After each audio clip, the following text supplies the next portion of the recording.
Pat, you ready to get into this now? Yeah, let's go. All right, 9K and above. We're going to give you 3 tournament plays we like, a cash play, and a fade. I'll start. I'm going to start at the bottom. Okay, I'm going to go HV3. I'm sure not many people are shocked by my Harold Varner III selection, but he's played the Safeway every year in the last 5 years. He likes this golf tournament with a T15, T14, T17 over that time. Hasn't missed the cut. Checks all the boxes in approach and around the greens. Hits it plenty long enough. And actually, his best putting surface, the only putting surface that he doesn't lose strokes, is on POA. We did see him miss the cut at the Northern Trust, but a T7 at the Wyndham and a 29 at the PGA. I like the value at 9,100 on HV3, and he may be higher owned in this cat. I think he will be a little chalky in this range, but yeah, we'll see. We'll see how it goes. This is one of those weeks where if you get somebody who's super chalky, this field is not strong enough. These names are not good enough to eat a lot of chalk because no one is that good. So if he's too chalky, I might walk away, but we'll see.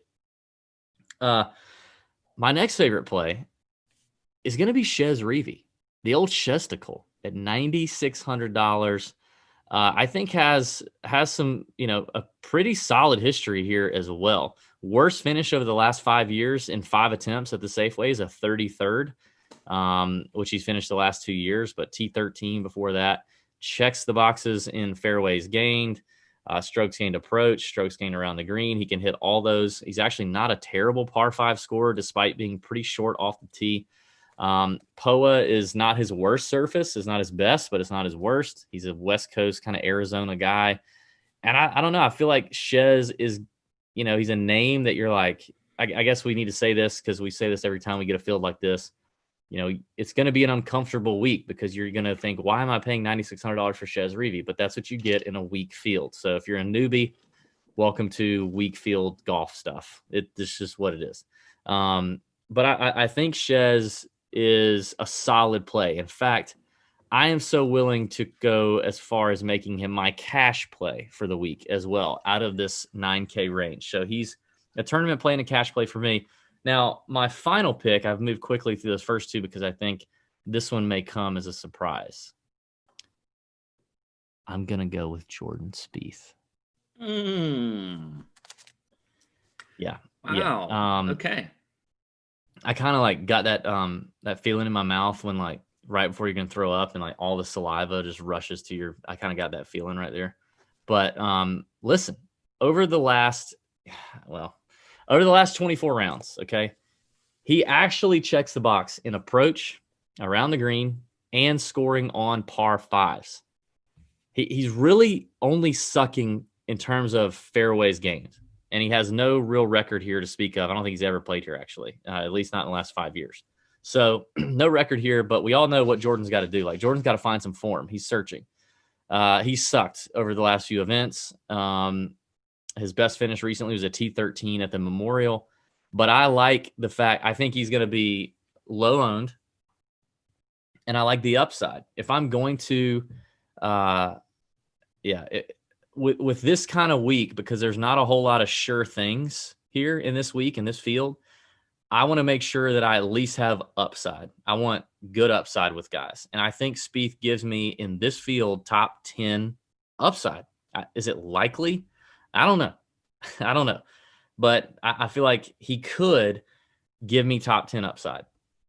So I'm going to go with Jordan Spieth in the final GPP spot. And then my fade, I mean, I kind of have 1.5 fades. 1.5 fades. I'm going to for sure fade Brandt Snedeker. He's got a good record here. Really, really good record at the Safeway. Runner up a couple years ago. I get it. But he sucks lately. His form is not there. And I know he's a West Coast kind of POA. He plays well on those, but he checks no other boxes. He's not scoring on par 5s. The birdie or better numbers are not good for Sneds. I just don't want to get sucked up into the course history narrative with Brandt Snedeker at 9,300. Again, I feel like limited upside. Does he probably have a equal or better chance of actually just making the cut as Jordan? Probably. But do I think his chances of a top 10 or top 15 are as good as Jordan? I don't know that they are, personally, but that's just my opinion. My half like beware fade is going to be Joel Damon because he's had a week off, and we all know what Joel does on a week off. So we'll see. We'll see what happens. We'll probably have some insight into how Joel's doing on Wednesday, and we can let you know in the Nut Hut. But I just know that usually when Joel has a week off after a lot of golf, which he has played a lot of events in a row before that, he's got the U.S. Open next week. He's probably, I know he loves Napa. He loves wine. I want to be careful with Joel because, yeah, that's it. That's it for me. Okay. Well, there's a lot of agreement there. I'll start with where there is agreement. HV3, I had him as a GPP play. I had Reevy as a cash play, but I could see again where you'd play him in GPPs as well. Me too. So our cash plays the same. Go ahead and get those out of the way. At the top, though, over 10, I'm going with Shane Lowry at 10-2. I think this is a good spot for him. Now he is coming off of a miscut at the Northern Trust back a couple weeks ago, but before that he was playing really well. I mean, he was T23 at the Wyndham. PGA wasn't great, T66, but then a top 10 at the WGC St. Jude. I like Shane Lowry this week. He's doesn't have, well, at least in the last 5 years, has zero history here. But I mean, just looking at the stats for him, checks the box and ball striking and approach, also par 5 scoring and birdie or better percentage. He's also, I think, actually, yeah, POA is his best surface. So if you look at the way he's played the last few weeks, he really hasn't putted all that well, but at least he's back on a surface that he's more comfortable on. So I like Lowry here this week at 10-2. So he will be another GPP play of mine. My last GPP play will be Erik van Rooyen. Yes, EVR, going with him at 9,400. I like him this week. You look at the stats, he checks the box off the tee. He's top 10 in the field, 16th in ball striking, checks the box in approach and birdie or better percentage. He's also top 10 in the field in par 5 scoring. So I like some Erik van Rooyen. History here, again, another guy that doesn't have any history here, but that's okay. I'm fine with that. We haven't seen him since the PGA Championship where he finished T51, but had a top 20 before that. I'll be interested to see where ownership is. I don't think it's going to be that high for him, so I like him as a tournament play. My fade is going to be Siwoo at the very top, and that's because I never can get Siwoo right. And I feel like he's too inconsistent. And I know he's been playing great lately. I mean, he had that T3 at the Wyndham. See, I'm a little tempted by Siwoo. I'm a little tempted. I think he's checking boxes. Look, I'm not. I just feel like. Well, I think the smart play. I think the smart numbers play is to fade him.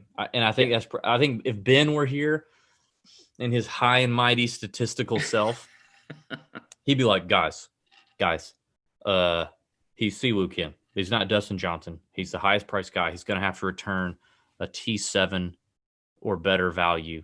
The implied odds of him doing that are, 2.4%. And it's not likely. It's not like, I think that's what he would say, which I get. With my head, I get. But he is playing really well. He does score. He's very aggressive. And he's gonna go totally. I mean, I think most people are gonna fade him. Like he's gonna be. I bet he's sub 10%. I bet he is low owned, and so that we'll see where that is. I mean, he has played here twice in the last 5 years. He was T49 last year, and he missed the cut before that. So, again, not great history here as well.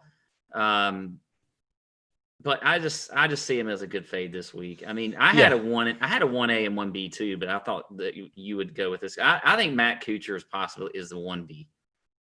Kuch is just not. We're giving out bonus fades already. What? Bonus fade. We're giving out too many bonus fades right now. We're gonna get ourselves in trouble. You had one. I know. Mine was like a cautionary tale, though. Mine was just saying, like, yeah. If Wednesday we hear information about Joel that is positive, then I'd be like, okay, but it just sets up as a week that is not going to be good. Let's go to the 8K range, Pat. Okay. I absolutely love the 8K range. It's going to be a range that I'm going to have a core of amount of players in here. I'm sure that you can name the first player that I am can going name to the first have. player, and I like this one as well. As a matter of fact, I had a bonus one in here, and I guess I won't say it since Who is it?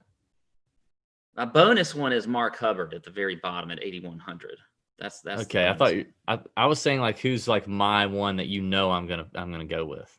Oh, I know you're going to go with Mr. Cameron Davis at 8,900. Absolutely, the He, Australian Cameron Davis, tall, lanky son of a gun, hits it a mile. yeah, Absolutely love Cam Davis here. Love the par five scoring ability. Love the recent form, the driving distance, the approach play. Checks the box there. He's finished 17th here a couple of years ago. Around the green play is not bad either. I mean, you talk about a guy who fits a Cam Champ profile. It's Cameron Davis. It's literally everything Cameron about Davis. him. Yeah. Yeah. He's not bad on POA. It's not his best surface. It's not his worst. Love Cam at 8,900. And if he's chalk, he's going to be tough for me to avoid because I just have a soft spot in my heart for him. And then, so in the 8K range, in terms of tournament plays, I'm going with I think the two highest upside players that both happen to be absolute long dong bombers. Okay. Cameron Davis is the first one. The second one may be top 5 longest guy on the PGA Tour, and that's Will Gordon. At 8,200, Will Gordon has shown a lot of promise in a couple of events, and then he's missed cuts. Like this is upside city right here. This is a high ceiling, low trunk slamming floor for a guy at 8,200, but it's a weak field. His best surface is POA. On the limited events that we've seen him play, his best surface is POA. It's a very limited number. Checks the box in par 5 scoring and driving distance. We saw him finish 3rd at the Travelers, which is a scoring fest, 27th at the Wyndham. Love Will Gordon here. You know, I went back and looked. This is normally one of those events that we see the Korn Ferry Tour players like come up and play their first event on the PGA Tour. And there's a handful of them every year that finish in the top 10. And if we're not going to have that this year, but if I think of Will Gordon like that, but actually he's got more experience because he's played more PGA Tour events, I could totally see him not only finishing top 10, I could see him winning this golf tournament. He also fits that Cam Champ, Brendan Steele kind of profile. Hit it a long way, putt well on POA, score on par 5s, and get up and down at a slightly higher clip than he normally do. And he wins. Like that's just the potential that he has. So to me, Gordon and Davis, 2 of your higher upside plays in this range by far, but dangerously low floors. Now, a guy that I don't think has a dangerously low floor at all is my cash play, and you already mentioned him, and that's Mark Hubbard. I think Hubbard at 8,100 is a cash lock. Great form right now, riding a lot of confidence. He doesn't check a lot of boxes, honestly. He's not checking the distance box. He's not a great scrambler, but he doesn't usually have to. And hell, I mean, he's so good with his putter. I mean, if he can put a flat stick on it and he's off the green, he should. So he's just that good with his putter. But I think he's just confident. The form is good. The floor is good. He putts well on POA. I think Mark Hubbard makes a lot of sense. And my fade is overpriced name guy Keegan. Name guy because people recognize Keegan Bradley's name. $8,800. I think is terrible. I don't want to pay that for him. Yes, he finished 29th at the Northern Trust. That was a Boston event. He's a Boston guy, hometown deal. He's going to show up for that. Before that, he sucks. He sucks. He's terrible. Keegan is gone. He's gone. He loses strokes on every putting surface possible, including POA. The only box he checks is iron play. You hit it a little bit, but I think 8,800 is way too much money to pay for Keegan, even in this field. If he were 7,800, maybe. But 8,800 is I'm not buying it. I like the 8K range too much. I'm not going to play Keegan Bradley. Okay. Who was your cash play, by the way? Mark Hubbard. Oh yeah, Hubbard. Okay. Well, I like that. Yeah. Well, my cash play, as you might could imagine, is Bud Colley at 8,600. Yeah, Bo. I like Bud Colley. Look, he's made the cut in his last 4 starts here. You look at the stats. I mean, he's checking the box around the green. He's second in the field over the last 24 rounds in scrambling. He's 18th in opportunities gained. I mean, he's a guy that's just, he's been very consistent lately. He did miss the cut in his last event at the Northern Trust, but a top 15 at the Wyndham before that and a T37 at the PGA Championship. So I like Collie at 8,600. I think he's a solid just cash play. You could even play him in tournaments as well. My tournament play is a little out there, and this is just because I feel like doing it. And I think it's going to be a week for this. And I haven't mentioned this guy in a long, long time, I don't think. Danny Lee at 8,300. He withdrew, Pat. Damn it. Why do you do that? Like, what are you doing? This is like, what are you doing? Well, I've been traveling all day. Sometimes I miss these things. Oh, you know who else is out? Who? Yeah, actually, more people have been out since I looked last. Okay, here's who's out. Who else is it? All right, Danny Lee out. He was the first one out. So if any of them, you should have freaking known it was him. 7 hours ago, he was announced. Hey, whoa, wait a second. I was on the road for 5 hours today and never checked Twitter one time. So I don't want to hear that. And Fantasy National should have it up there. Drives me crazy. Okay, Jimmy Walker out. Bronson Burgoon out. Matt Kuchar out. See, so there you go. My fade already worked. What a great fade for this week for me. Thank you. Yeah. All right. So, okay. Anyway, so Danny Lee. I'm going to go with Collie there for my GPP play. And my fade's going to be Glover. Is he out? Is Glover out? Will that be a good Glover fade? Is in as far as I know. Yeah, I'm fading Glover. And this is last 4 straight cuts. It's look, he's a guy that's going to check I think that's boxes. A dangerous fade. I think he could be all right. Well, he is absolutely awful putting on POA. He is 140th in the field in putting on POA. Now, he's not a great putter in general anyway. Yeah. And I think he is going to check a few boxes, but he's not playing all that well lately. So, you're talking like 4 straight miscuts. It's not very good. By the way, can I have like a small, like very small mini like putter throw moment right here? Yeah. I tweeted something about Lucas Glover and kind of poked fun at his wife today. And a couple of people, diehard people, talked about how it's wrong. I shouldn't be making fun of domestic violence that way. And I'm thinking to myself, do these people have they ever attended a comedy show? Or like I've been binge watching a lot of comedy specials on Netflix lately. By the way, Rob Schneider's is surprisingly funny. I never would have thought I would have liked Rob Schneider's stand-up. But Rob Schneider's new comedy special on Netflix is very funny. I love Bill Burr. I love Theo Vaughn, Dave Chappelle, Ricky Gervais. I love these. Do the same people that get pissed at me about a subtle jab at Lucas Glover's batch crazy wife because you shouldn't make fun of domestic violence? Do they spend their days tweeting comedians about stuff that they make fun like? And I'm not saying I'm a comedian. It's not stand-up comedy, but it's like it's just a joke, man. Like it's just a joke. Can we all just fucking chill and just have a joke? His wife is nuts. Like she just is. Do I think she should abuse him? No, I think that's terrible. No, but she's crazy, and I just made a joke. I don't think you're allowed to joke these days. God, I'm like, or you have to be very careful about your jokes. I mean, I just watched Ricky Gervais's stand up from 2 years ago again, like for the 3rd time. It's hilarious, but there's no way these people on Twitter could possibly get through 4 minutes of it without losing their mind.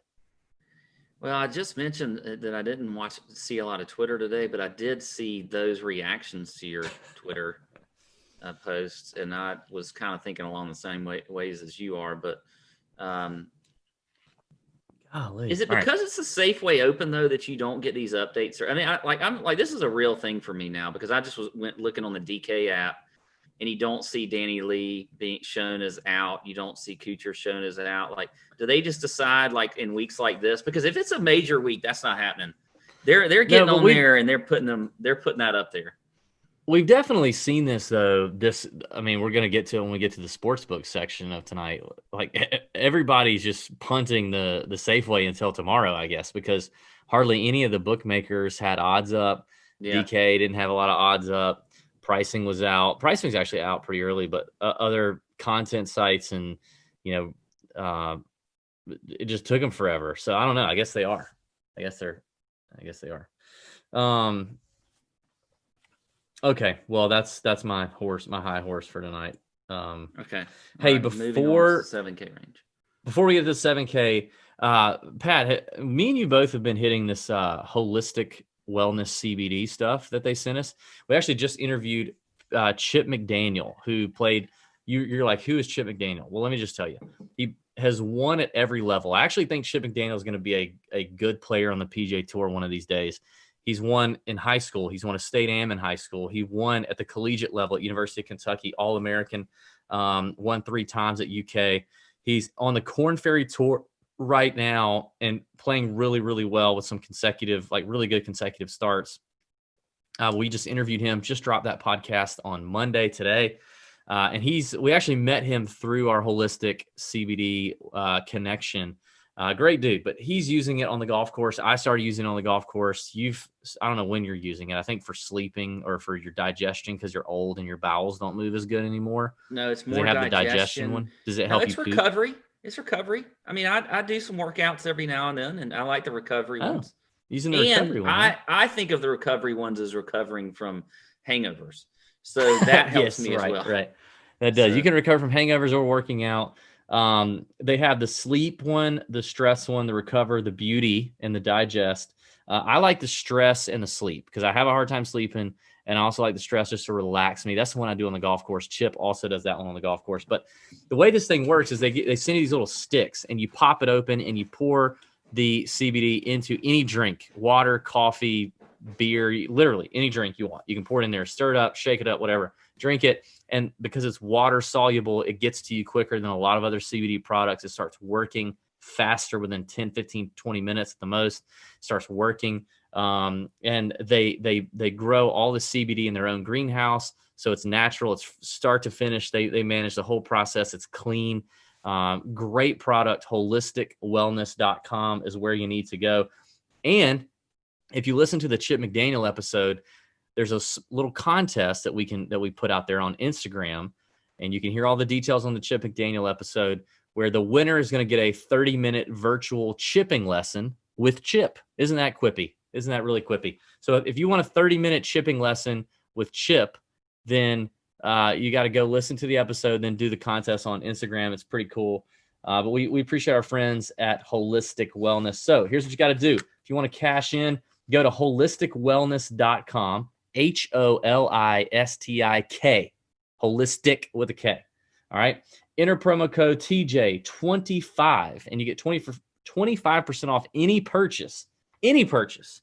You can buy all the sleep and poopy digestion and recovery from hangover CBD sticks that you want, and you get 25% off. That's holistic with a K, holisticwellness.com. Promo code TJ25. Get your stick today. Get your stick today, brother.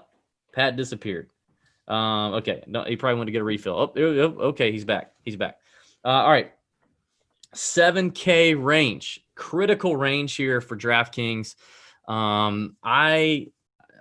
Tough time narrowing it down, but here we go. I'm going to start with Cameron Tringali, $7,500, the third ranked player in this field in strokes gained approach over the last 24 rounds. He's a fantastic iron player. 23rd in this field in strokes gained around the green and 25th in par 5 scoring over the last 24 rounds. Guess what? His best putting surface over his entire PGA Tour career, POA. Finished 29th at the Northern Trust a couple weeks ago, DQ'd at the PGA for doing something stupid, and T3 at the 3M Open. So I think Tringali gives you a lot of upside there. I like him. Then I'm going to go down to Luke List, which I tried to talk myself out of Luke List, but I kept coming back. It kept pulling me, okay? Luke hits the ball a long way. Checks the box in iron play. Checks the box in strokes gained around the approach. Checks the box in strokes gained par 5. Checks all the boxes, okay? Best putting surface is POA. He's a California guy. He lives in Augusta right now. Yes, but he is a California guy. And he's played here a few times with a pretty decent record. Last year was his first missed cut ever at the Safeway. Finished T4 the year before that, T37, T26 in the previous years. I like Luke at 7,400, another high upside guy. You'll see the theme throughout my picks this week. Then you guys know he's almost like he's my Cameron Davis, my American Cam Davis, and that's Taylor Gooch. The Gooch is loose for me just about every week he plays. I just like the scoring ability. He scores really well on par fives. He's got great irons. Doesn't hit the ball a super long way, but he hits a decent amount of fairways, and he makes up for it with iron play. Best putting surface is POA over his PGA Tour career. He's made the cut both times he's played here. No real finishes to speak of that are too fancy, but a lot of upside. I mean, in his last 5 starts, he's got 2 18th place finishes and a 25th. So a lot of upside for Gooch. And my cash play is Tringali. I'm rolling with Tringali and cash. My fade is going to be Old Man Furyk. Decent record here at the Safeway. 17, I guess, the last time he played it. Seems to check a lot of boxes, I'm sure, for some people. But for me, scrambling's not great. Around the green play is not great. Distance, he's obviously got none. Recent form, not great. I just think another year's gone by. Furyk's getting older. These guys are getting younger. So I'm out on 7,700 Furyk. 6,700 Furyk. $7,000 Furyk. Maybe he's not my fade. 7,700 Furyk. No, thank you. So that's it for me. Wow. Okay, there is so much agreement here in this. Oh, really? I'm gonna go get a refill. I'm gonna wait. Okay, go ahead. I'm already getting kind of tipsy. And I think what this tells you is I think there are some just clear-cut guys, especially in the 7K range, that just jump out at you as being so good, so much better in this field than some of the rest of the guys here. But I'm totally with you. I had Tringali as my cash and a GPP play. So for all the same reasons that you said, I don't really need to get into that. I mean, Tringali's just been so solid. He's made 15 of 18 cuts this year. So I love him either in cash and GPP or in GPPs. I was like you. I didn't want to play Luke List, but I think this is a good course for him, and he's played pretty well recently. So I had him as a tournament play as well, and Taylor Gooch. Wow. So, I mean, a clean sweep? I mean, we didn't have we never get that. I don't know if I missed one of yours while I was away, but I don't think I did. But at the top, though, I do like some Denny McCarthy at 7,900. Checks a box in birdie or better percentage. He's top 10 in the field there. Also checks a box in approach. We've seen him play, pretty well lately. You look at his last, he's made the cut in his last 4 starts with a top 10 at the Wyndham. He's played here. No, he's missed a cut here twice. Sorry about that. I'll take that away. He had a great course history here. But I do like some Denny McCarthy at 7,900. And he putts extremely well on POA greens. He is 20th in the field in putting on POA as well. So I think if you just look at the recent form with him, the stats, everything, I like him at 7,900. I think he'll be low owned as well. So he will be my last tournament play. And my fade is going to be another guy, not like Furyk, who's a name. I mean, Furyk is I think more of a name than Brandon Grace, but Brandon Grace has been terrible lately. And I don't see why at all he's at 7,600. He's missed his last 6 straight cuts. You look at the stats, I mean, they're all bad for him. So I'm not gonna get suckered into some Brandon Grace this week at 7,600. I don't think a lot of people will, but I'm still gonna fade him anyway. Well, that's good for you. I mean, you're a recovering Brandon Grace-aholic. You usually I really am. Him a lot, I'm now on the road to recovery, and I'm not gonna play him. So there you go. Okay. Why don't you start the 6K this week? Yeah. 6K, I'm going to start at the top 2 with Adam Schenk at 6,900. I think he's a good play. I mean, you look at the stats for him. Hang on, let me get down to him. Oh wow, Adam Schenk. Are you prepared? He's 9th for in this? the field off the tee. He's 30th in ball striking, 34th in birdie or better percentage. He is 7th in par 5 scoring. Also, Adam Schenk hadn't been playing all that terrible lately as well. Made his last 3 cuts. He's not a guy that's going to he's not going to top 10 it or anything, but I mean, at 6,900, all you really need to do is have it, make the cut and have a decent finish. He's made finished his last 41st, 5 55th. cuts. Huh? He's made his last 5 cuts. That's what I'm saying. Oh, you said 3. Well, I'm just looking at the last 3. Okay. Anyway, so I do like some Adam Schenk at 6,900. I think he is a good play this week. Is he one that you have? By the way, he did finish the top 15 here 2 years ago. 2 missed cuts, but did have a top 15 as well. Last guy I'll mention is a guy that you were on. 2 guys. Okay. I only have 2 guys in here that you were on a few weeks ago, and that is Chris Baker at 6,400. Yes. Now, he did miss a cut in his only start here last year, but he's made 5 straight cuts. He putts well on POA. If you look at the stats for him, they're also just, I mean, for a guy this cheap, very good. Top 30 off the tee, 10th in ball striking, 9th in strokes gained approach. He's top 30 in opportunities gained, birdie or better percentage, and par 5 scoring. So Chris Baker, I think, is a steal down there at 6,400. I like him to play well this week. So that will be my last 6K guy. I may have a bonus after you go, but I'll let you go. Okay. I like Baker a lot. European Tour guy that a lot of people just don't know the name. So I think he gives you a good high floor to be so cheap. All right, I'm going to start with a few guys, but I'm going to save my absolute favorite play in this range for last. Okay. I'm looking at Hudson Swafford, which I haven't said his name in a while, but Hudson Swafford, I mean, $6,500. His best putting surface over his PGA Tour career by a mile is POA. Again, very back and forth over the last recent form. 30th at the Rocket Mortgage, a bunch of missed cuts since the restart. Other than that, did finish 21st at the Honda. He's got a top 10 and a top 20 here over the last 4 attempts here at the Safeway. Checks the boxes and around the green, distance, par 5 scoring. Strokes gained approach isn't bad either. So, Hudson's not a bad move for 6,500. Don't mind that one at all. I like my boy Seamus Power. Hits the ball plenty far, likes to score on the par 5s, can chip it all over these greens. Good recent form too. I mean, look at the recent form finishes for Seamus Power. If you got those same kind of finishes out of him at 6,700, you'd be pretty excited. He's never made a cut at the Safeway out of 3 attempts, which kind of sucks, but weak field, Seamus Power, I like it. He's going to score. This is a scoring fest, so I'm here for it. Just an honorable mention name that I think people should know is Bryson Nimmer. He's like a good Bryson, not a douche Bryson. Clemson guy.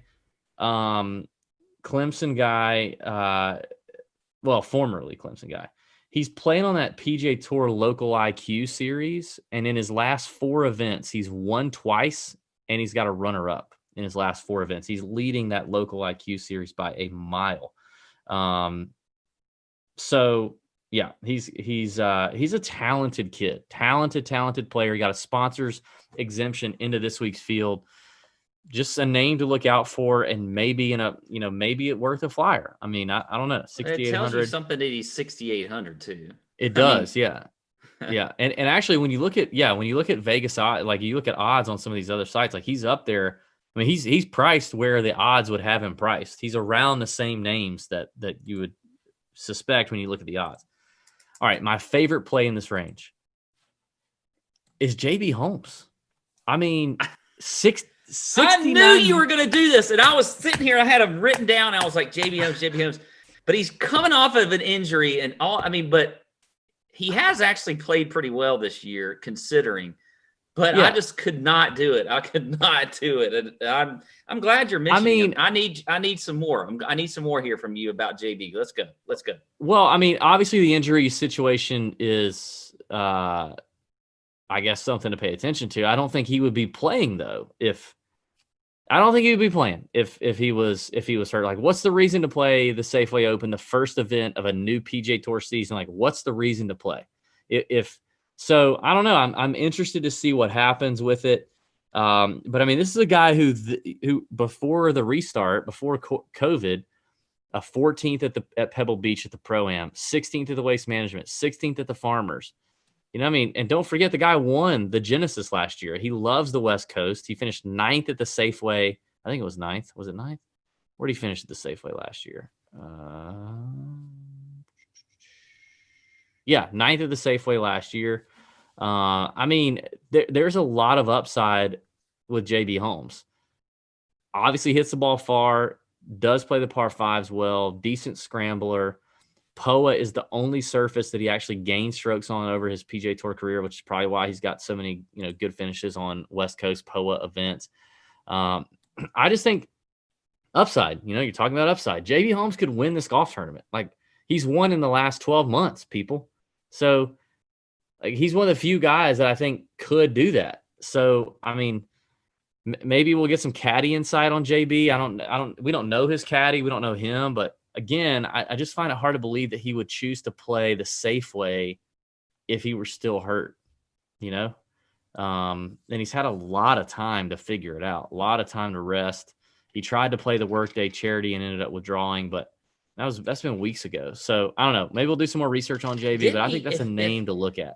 If I remember correctly, didn't he in the Workday start off extremely well, and then I don't know if something happened with the injury or whatever, and then he withdrew, because I think he only got one round in the Workday. I may be wrong, but he started off 3 or 4 under through his first 5 or 6 holes, and then I don't know. I can be fact checked on that, but there was something about Holmes recently in one of his more recent events where he started off really well and then just. Okay, he shot a 1/73, which I believe. Well, I don't remember the Workday. The Workday played a little easier, didn't it? Or no, yeah, I know it was easier than the Memorial, but he withdrew because of citing a shoulder injury.